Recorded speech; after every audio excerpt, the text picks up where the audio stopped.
A number of years ago, the Central Bank of the United States, the Federal Reserve, produced a document entitled Modern Money Mechanics. This publication detailed the institutionalized practice of money creation as utilized by the Federal Reserve and the web of global commercial banks it supports. On the opening page, the document states its objective. The purpose of this booklet is to describe the basic process of money creation in a fractional reserve banking system. It then proceeds to describe this fractional reserve process through various banking terminology, a translation of which goes something like this. The United States government decides it needs some money, so it calls up the Federal Reserve and requests, say, $10 billion. The Fed replies, saying, sure, we'll buy $10 billion in government bonds from you. So the government takes some pieces of paper, paints some official-looking designs on them, and calls them treasury bonds. Then it puts a value on these bonds to the sum of $10 billion and sends them over to the Fed. In turn, the people at the Fed draw up a bunch of impressive pieces of paper themselves, only this time calling them Federal Reserve notes, also designating a value of $10 billion to the set. The Fed then takes these notes and trades them for the bonds. Once this exchange is complete, the government then takes the $10 billion in Federal Reserve notes and deposits it into a bank account. And upon this deposit, the paper notes officially become legal tender money, adding $10 billion to the U.S. money supply. And there it is. $10 billion in new money has been created. Of course, this example is a generalization, for, in reality, this transaction would occur electronically, with no paper used at all. In fact, only 3% of the U.S. money supply exists in physical currency. The other 97% essentially exists in computers alone. Now, government bonds are, by design, instruments of debt, and when the Fed purchases these bonds, with money it essentially created out of thin air, the government is actually promising to pay back that money to the Fed. In other words, the money was created out of debt. This mind-numbing paradox of how money or value can be created out of debt or a liability will become more clear as we further this exercise. So, the exchange has been made and now $10 billion sits in a commercial bank account. Here's where it gets really interesting. For as based on the fractional reserve practice, that $10 billion deposit instantly becomes part of the bank's reserves, just as all deposits do. And regarding reserve requirements, as stated in Modern Money Mechanics, a bank must maintain legally required reserves equal to a prescribed percentage of its deposits. It then quantifies this by stating, under current regulations, the reserve requirement against most transaction accounts is 10%. This means that with a $10 billion deposit, 10% or $1 billion is held as the required reserve, while the other $9 billion is considered an excessive reserve and can be used as the basis for new loans. Now, it is logical to assume that this $9 billion is literally coming out of the existing $10 billion deposit. However, this is actually not the case. What really happens is that the $9 billion is simply created out of thin air on top of the existing $10 billion deposit. This is how the money supply is expanded.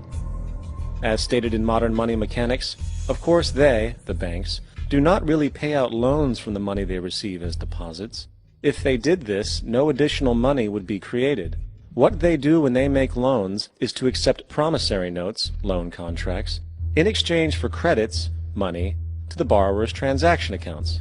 In other words, the $9 billion can be created out of nothing simply because there is a demand for such a loan and that there is a $10 billion deposit to satisfy the reserve requirements.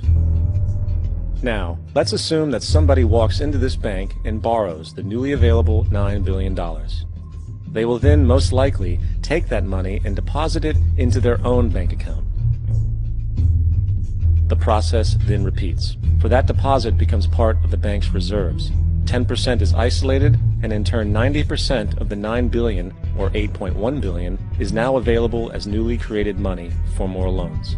And, of course, that 8.1 can be loaned out and redeposited, creating an additional 7.2 billion, to 6.5 billion, to 5.9 billion, etc. This deposit money creation loan cycle can technically go on to infinity. The average mathematical result is that about $90 billion can be created on top of the original $10 billion.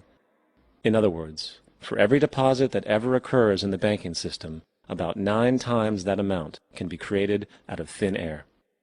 Money jitters?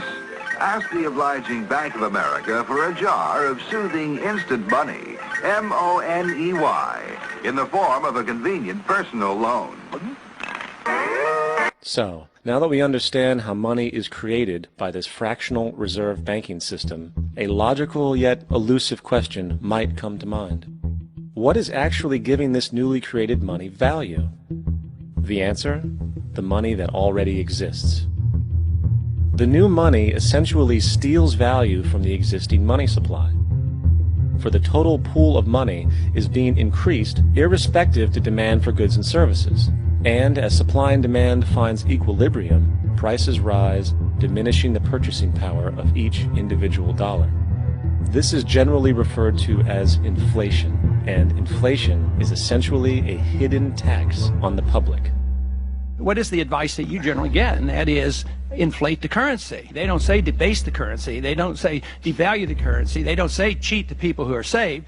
They say lower the interest rates. The real deception is when we distort the value of money. When we create money out of thin air, we have no savings, yet there's so-called capital. So my question boils down to this: how in the world can we expect to solve the problems of inflation, that is, the increase in the supply of money, with more inflation? Of course, it can't. The fractional reserve system of monetary expansion is inherently inflationary. For the act of expanding the money supply, without there being a proportional expansion of goods and services in the economy, will always debase a currency. In fact, a quick glance at the historical values of the US dollar versus the money supply reflects this point definitively, for the inverse relationship is obvious.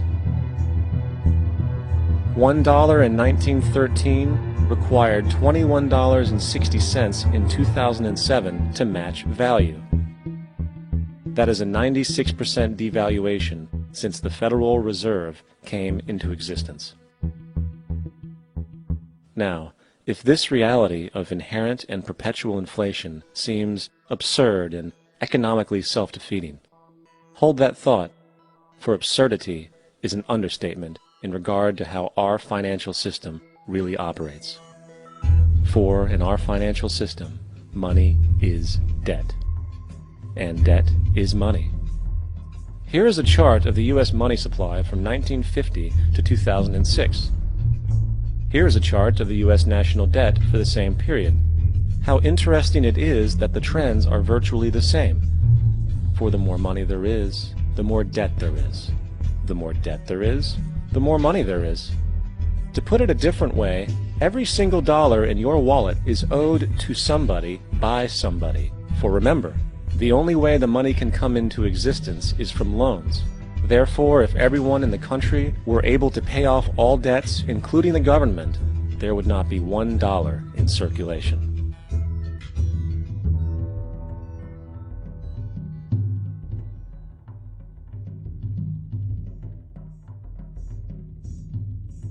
In fact, the last time in American history the national debt was completely paid off was in 1835 after President Andrew Jackson shut down the central bank that preceded the Federal Reserve. In fact, Jackson's entire political platform essentially revolved around his commitment to shut down the central bank, stating at one point, "The bold efforts the present bank has made to control the government are but premonitions of the fate that awaits the American people, should they be deluded into a perpetuation of this institution or the establishment of another like it." Unfortunately, his message was short-lived, and the international bankers succeeded to install another central bank in 1913, the Federal Reserve. And as long as this institution exists, perpetual debt is guaranteed. Now, so far we have discussed the reality that money is created out of debt, through loans. These loans are based on a bank's reserves, and reserves are derived from deposits. And through this fractional reserve system, any one deposit can create 9 times its original value, in turn debasing the existing money supply, raising prices in society.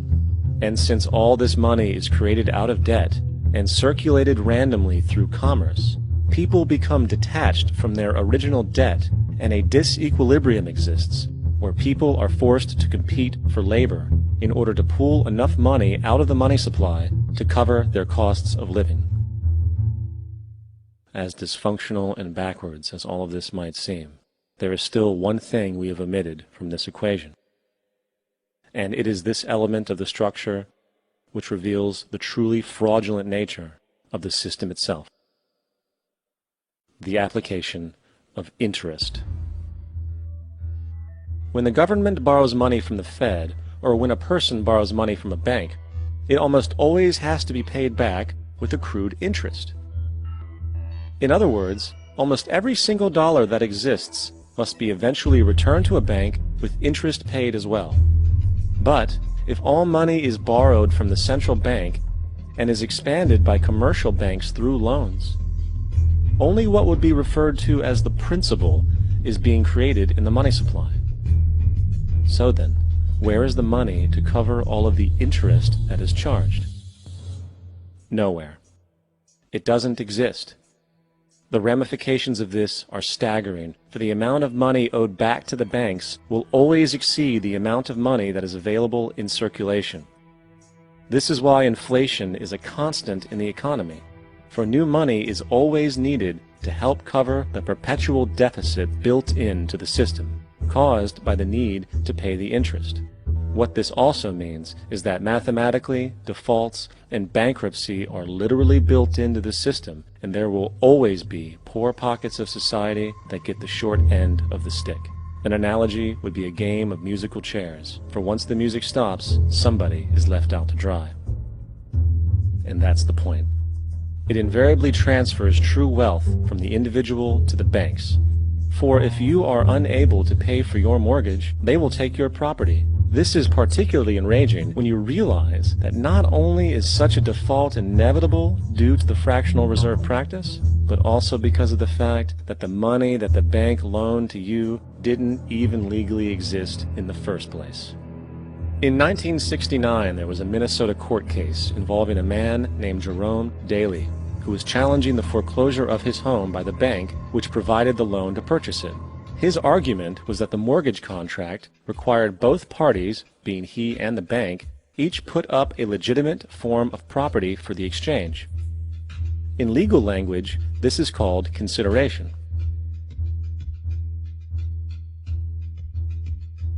Mr. Daley explained that the money was, in fact, not the property of the bank, for it was created out of nothing as soon as the loan agreement was signed. Remember what modern money mechanics stated about loans? What they do when they make loans is to accept promissory notes in exchange for credits. Reserves are unchanged by the loan transactions, but deposit credits constitute new additions to the total deposits of the banking system. In other words, the money doesn't come out of their existing assets. The bank is simply inventing it, putting up nothing of its own, except for a theoretical liability on paper. As the court case progressed, the bank's president, Mr. Morgan, took the stand, and in the judge's personal memorandum, he recalled that the plaintiff, bank's president, admitted that, in combination with the Federal Reserve Bank, did create the money and credit upon its books by bookkeeping entry. The money and credit first came into existence when they created it. Mr. Morgan admitted that no United States law or statute existed which gave him the right to do this. A lawful consideration must exist and be tendered to support the note. The jury found that there was no lawful consideration, and I agree.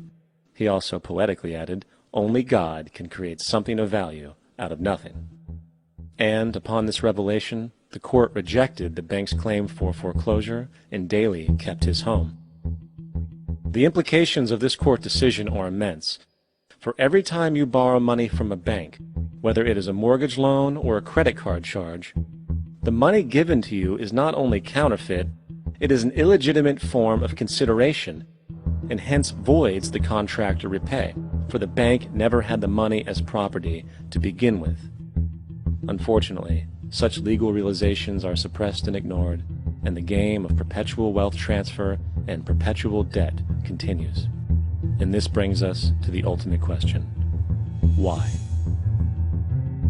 During the American Civil War, President Lincoln bypassed the high-interest loans offered by the European banks and decided to do what the Founding Fathers advocated, which was to create an independent and inherently debt-free currency. It was called the greenback. Shortly after this measure was taken, an internal document circulated between private British and American banking interests stated, "Slavery is but the owning of labor, and carries with it the care of laborers, while the European plan is that capital shall control labor by controlling wages. This can be done by controlling the money. It will not do to allow the greenback, as we cannot control that." The fractional reserve policy perpetrated by the Federal Reserve, which has spread in practice to the great majority of banks in the world, is, in fact, a system of modern slavery. Think about it. Money is created out of debt. And what do people do when they are in debt? They submit to employment to pay it off. But if money can only be created out of loans, how can society ever be debt-free? It can't. And that's the point. And it is the fear of losing assets coupled with the struggle to keep up with the perpetual debt and inflation inherent in the system, compounded by the inescapable scarcity within the money supply itself, created by the interest that can never be repaid, that keeps the wage slave in line, running on the hamster wheel with millions of others, in effect powering an empire that truly benefits only the elite at the top of the pyramid. For, at the end of the day, who are you really working for? The banks. Money is created in a bank and invariably ends up in a bank. They are the true masters, along with the corporations and governments they support.